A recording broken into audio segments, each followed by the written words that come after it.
Welcome to your MCQ अड्डा। दोस्तों आज है 7 अक्टूबर 2024। तो आज की जितनी भी इंपोर्टेंट खबरें रहने वाली हैं उन्हें हम इस वीडियो में डिस्कस करने वाले हैं। तो ये रहा आपका पहला क्वेश्चन। हाल ही में माइक्रो आरएनए की खोज के लिए 2024 का फिजियोलॉजी या मेडिसिन का नोबेल पुरस्कार किसने जीता है? तो दोस्तों यह पुरस्कार जीता है विक्टर एम्ब्रोस और गैरी रूबकॉन ने। डिटेल देखें।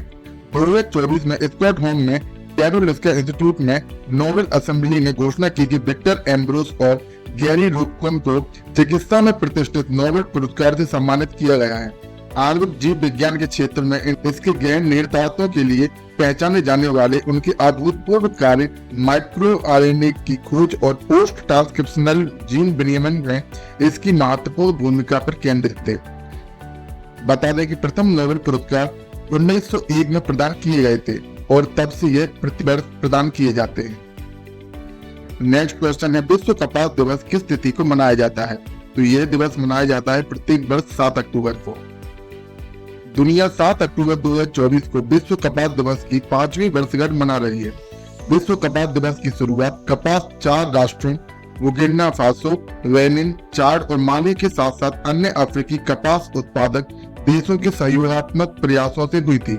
उनका दृष्टिकोण कपास के उप उत्पादन को बढ़ावा देने और बाजार के अवसरों का विस्तार करने पर केंद्रित था। बता दें कि विश्व कपास दिवस का पहला कार्यक्रम 7 अक्टूबर 2019 को जिनेवा में आयोजित किया गया था, जिसने वार्षिक वैश्विक उत्सव की शुरुआत को चिन्हित किया। नेक्स्ट क्वेश्चन है, हाल ही में किस देश ने 181 साल बाद घुड़दौड़ को अलविदा कहा है? तो यह कहा है सिंगापुर ने। 181 वर्षों की घुड़दौड़ के बाद सिंगापुर ने शनिवार को सिंगापुर टर्फ क्लब में अपनी अंतिम रेस आयोजित की, क्योंकि इस साइट को एक नए आवास विकास के लिए फिर से तैयार किया जा रहा है। 6 मिलियन से अधिक की बढ़ती आबादी से प्रभावित यह निर्णय भूमि उपयोग के लिए शहर राज्य के दृष्टिकोण में एक महत्वपूर्ण बदलाव को दर्शाता है, जिसमें मनोरंजक गतिविधियों पर आवास को प्राथमिकता दी जाती है। स्कॉटिश व्यापारी विलियम हेनरी मैकलियोड रीड द्वारा 1842 में स्थापित सिंगापुर स्पोर्टिंग क्लब ने 1843 में अपनी पहली रेस आयोजित की थी। नेक्स्ट क्वेश्चन है, हाल ही में सड़क परिवहन और राजमार्ग मंत्रालय के सचिव के रूप में किसे अतिरिक्त प्रभार दिया गया है? तो यह दिया गया है पंकज अग्रवाल को। डिटेल देखें।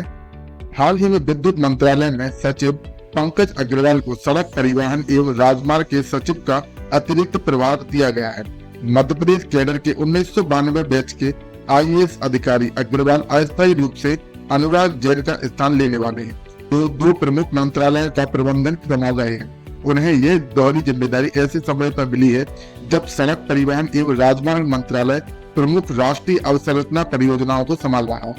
नेक्स्ट क्वेश्चन है, हाल ही में WHO दक्षिण पूर्व एशिया क्षेत्रीय समिति के 77वें सत्र के अध्यक्ष के रूप में किसे चुना गया है?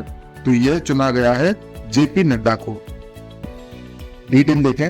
विश्व स्वास्थ्य संगठन ने 7 अक्टूबर से 9 अक्टूबर तक नई दिल्ली में दक्षिण पूर्व एशिया के लिए क्षेत्रीय समिति के अपने 77वें सत्र की शुरुआत की है, जिसमें भारत के स्वास्थ्य मंत्री जेपी नड्डा को इस सत्र का अध्यक्ष नियुक्त किया गया है।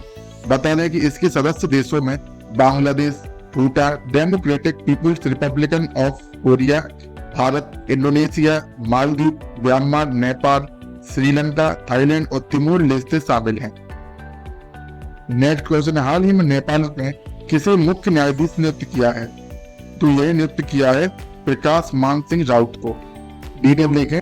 नेपाल के राष्ट्रपति रामचंद्र पौडेल ने प्रकाश मान सिंह राउत को देश का नया मुख्य न्यायाधीश नियुक्त किया है। राष्ट्रपति कार्यालय शीतल निवास में आयोजित एक विशेष समारोह में पौडेल ने मुख्य न्यायाधीश राउत को पद और गोपनीयता की शपथ दिलाई। बता दें कि 1983 से 2016 तक कानून का अभ्यास किया और 2006 में सुप्रीम कोर्ट बार एसोसिएशन के अध्यक्ष के रूप में काम किया है। राउत के पास व्यापक अनुभव है। वे 1 अगस्त 2016 से सुप्रीम कोर्ट के न्यायाधीश के रूप में कार्य कर रहे हैं।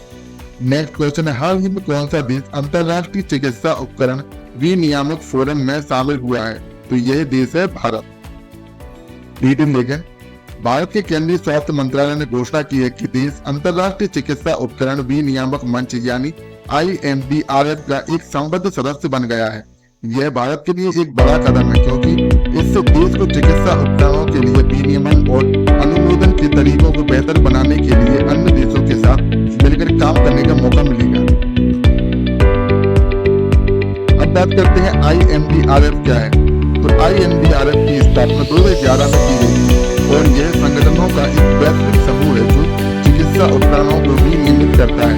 इसका लक्ष्य यह सुनिश्चित करना है कि चिकित्सा उपकरण सुरक्षित हों और दुनिया भर में समान मानकों का पालन किया जाए। IMDRF के कुछ प्रमुख सदस्यों में संयुक्त राज्य अमेरिका, यूरोपीय संघ, जापान और यहाँ तक कि विश्व स्वास्थ्य संगठन WHO जैसे देश शामिल हैं। नेक्स्ट क्वेश्चन है, हाल ही में कौन सा शहर मालेगांव 2024 नौसैनिक अभ्यास की मेजबानी करेगा? तो यह शहर है विशाखापट्टनम। मालाबार अभ्यास 8 अक्टूबर से आंध्र प्रदेश के विशाखापट्टनम में शुरू होगा। इसकी मेजबानी भारत करेगा। इस साल के अभ्यास में ऑस्ट्रेलिया, जापान और संयुक्त राज्य अमेरिका की भागीदारी होगी। इसकी शुरुआत विशाखापट्टनम में बंदरगाह चरण से होगी और उसके बाद समुद्री चरण होगा।